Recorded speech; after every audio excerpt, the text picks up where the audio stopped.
Welcome to Cinema Bites, your go-to for movie recaps in a flash. Big twists, epic moments, all in just minutes. The movie Osiris begins in 1977. The space probe Voyager 1 takes the first photo of the Earth-Moon system from 1.6 miles away. In 1979, it flies past Io, one of Jupiter's moons. It discovers that its surface has volcanic activity. In 1980, it flies past Saturn. In 2012, Voyager 1 leaves our solar system and enters interstellar space. Meanwhile, on Earth, a group of American soldiers is in the middle of a mission in a dangerous war zone. Two enemies almost surprise them, but they react quickly and bring them down. As bombs go off in the distance, the team keeps moving as they kill any opponent that gets too close. They take some stairs to reach a balcony, and the snipers get into position to start shooting enemies from above. The rest of the team searches the building to kill every man in their way. Dozens of men fall one after the other with no mercy until the building is clear. Afterward,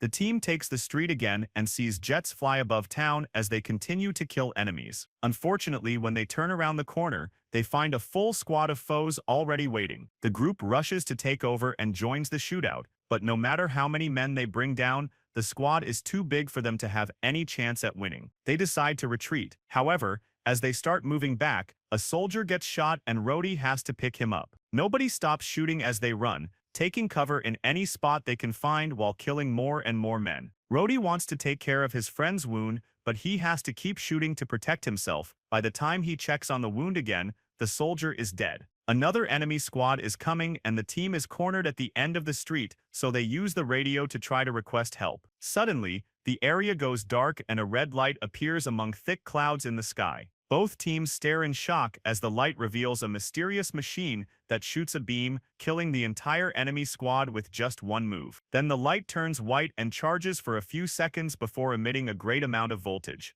The lightning hits the American soldiers and drags them into the machine, where an alien restrains them to put them through some experiments. The soldiers see flashes of their old lives in the last battle before passing out. Sometime later, the team is frozen inside a strange device. Suddenly, the machine is turned off and the soldiers wake up as they are ejected. It takes them a moment to recover as they throw up all the liquid in their lungs. Jax recognizes it as stasis resin, which should dissolve quickly. However, he doesn't know why he has that knowledge. The team doesn't know where they are and thinks maybe the Russians or the Chinese kidnapped them, but the writing on the machines isn't from Earth. Reyes finds a plaque with their names and unit designations, but he doesn't understand why he knows that either. All their guns are topped off, and the last thing they remember is the shootout on the street, followed by the lightning. Leader Kelly says they should get moving before their kidnapper finds them. There's a big circular door at the end of the corridor, but pressing the button won't open it. The soldiers work together to open it manually. After taking another hallway,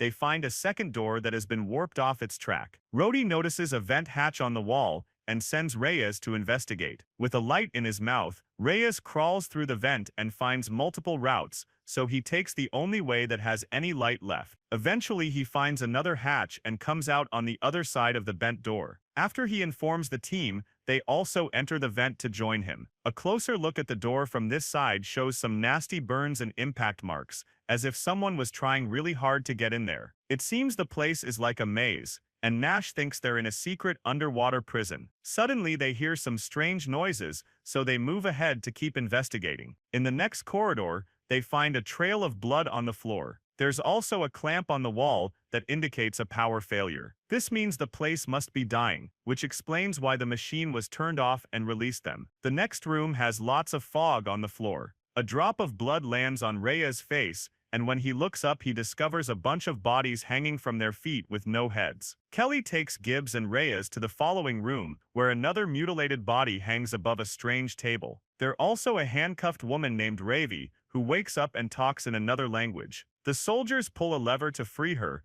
At that moment, a monstrous alien appears in front of Gibbs and slashes him with its huge claws before throwing him back. In the previous room, Nash finds a weird weapon. The trio hears the commotion nearby and rushes to help their friends with open fire. Normal bullets don't seem to do much on the enemy armor, and the alien knocks the three soldiers down with one hit. When Kelly tries to shoot it, the alien quickly disarms him and grabs him by the neck, looking at him for a second before throwing him too. As the alien attacks Jax, Nash passes the strange weapon to Rhodey, who finally manages to activate it and shoots at their enemy to knock it down. The soldiers think it's dead and take a closer look, only for the alien to roar. To their surprise, Ravi cuts in to properly shoot it to death. Afterward, she says something the others don't understand before leaving. The group follows her after realizing Gibbs is dead. In the next corridor, Kelly shocks Ravi by speaking her language. Another alien appears nearby, and Kelly opens fire while telling the others to run. The alien has a laser gun too, and immediately shoots to bring Ravi down. Soon its own team of monsters appears behind it,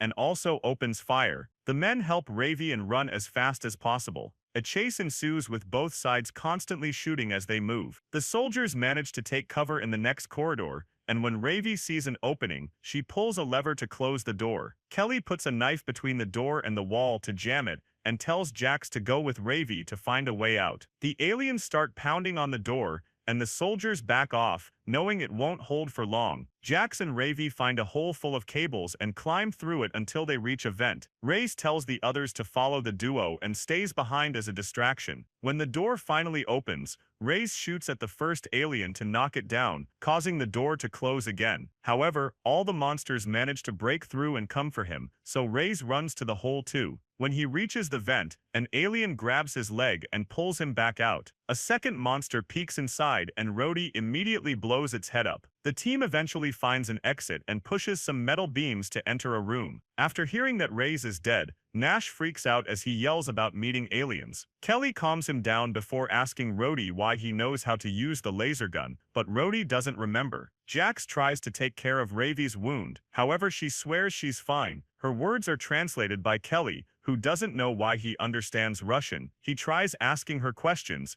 and she calls the men sleepers before confirming that the monsters are aliens. After explaining that they're on a spaceship, Ravi reveals she knows English and tells the team they need to go to a safe place. Nash continues to freak out, and Rhodey has to threaten him to shut him up. Ravi interrupts them and reminds them they must keep moving. Meanwhile, Reyes is mutilated by the aliens, who use a device to look at his memories and learn everything the team knows. Following what it saw in those memories, the alien reaches the bent door and activates a device on its gauntlet. In one of the corridors, Ravi explains that the alien with the scars is the leader and it has dozens of monsters helping it. She also reveals that there are motion sensors on the walls and that the alien's goal is to get a meal. When they enter the next room, they find themselves on a bridge above an abyss and surrounded by thousands of lights. Jax takes a closer look and discovers they're not light bulbs, they're actually capsules with bodies inside. Ravi calls them sleepers and insists they should get going. They rest in the next corridor, so Kelly can redo Ravi's bandage.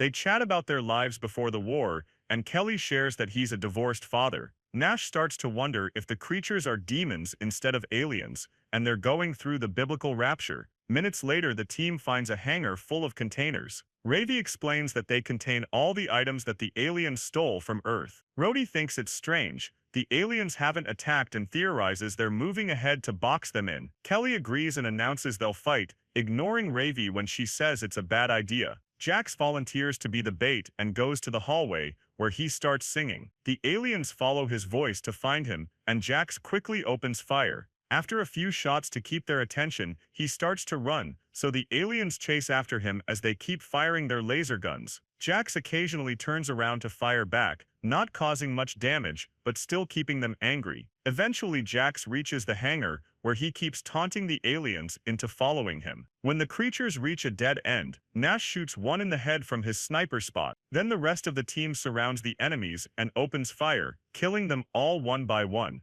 After they're done, Ravi points out that it was too easy and fears a trap. At that moment, another alien squad enters the hangar. The team immediately opens fire, but not even Nash can land a shot because this time the aliens have brought very strong shields. Everyone starts running, and Nash jumps from container to container until he reunites with his team. They run to the door as fast as possible, but unfortunately Jax gets shot in the back and instantly killed. A grieving Nash yells as he shoots the killer in the head for revenge. The four survivors run out of the hangar and enter a corridor, where they take cover to keep shooting for a while until Ravi finds the handle that closes the door. There are aliens coming from the opposite side as well, so the team escapes through a hatch in the wall. They slide down a tunnel and land in a pool full of skeletons and rotting flesh. The smell is so bad that it makes a few of them puke. When Nash starts to freak out, Kelly has to shut him up. The conversation is interrupted by a voice coming from above. Ravi looks up and is surprised to see her mother Anya, who immediately throws down a rope. Ravi climbs up and the women reunite with a hug. The soldiers use the rope too,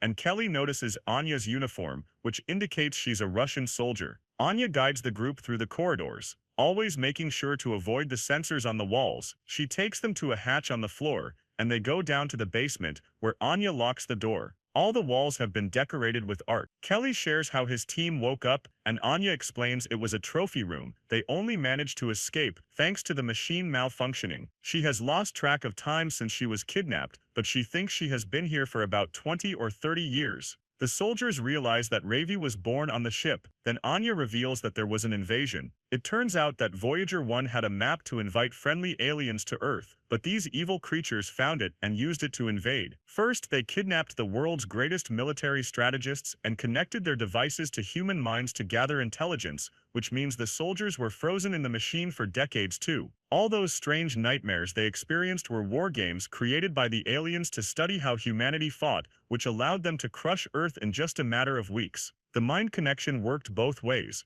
which explains why the soldiers learned a few things in return. Anya calls this receiving gifts. This ship is taking all the spoils of war back to the aliens' planet. It was Ravi's father who sabotaged the reactor and caused the machines to fail. Usually Anya doesn't share with sleepers. That's how she stayed alive for so long. However, her team died during the sabotage mission and now she needs the soldiers' help. Anya's gift is hearing the creatures from afar and understanding what they're saying, and she knows they're trying to repair the communications relay. If they contact their home planet, even more aliens will come, so they have to stop them. The soldiers take a moment to rest and Nash says they'll never go home. Kelly looks at a picture of his daughter and realizes she must be around 40 years old, if she's alive at all, which makes Rhodey think about his kids as well. The team decides they want to fight and organize a plan with Anya. They think there are around 24 aliens left, and the comm center is on the top deck where they're strongest. The vents can take them there, although the aliens will detect them immediately.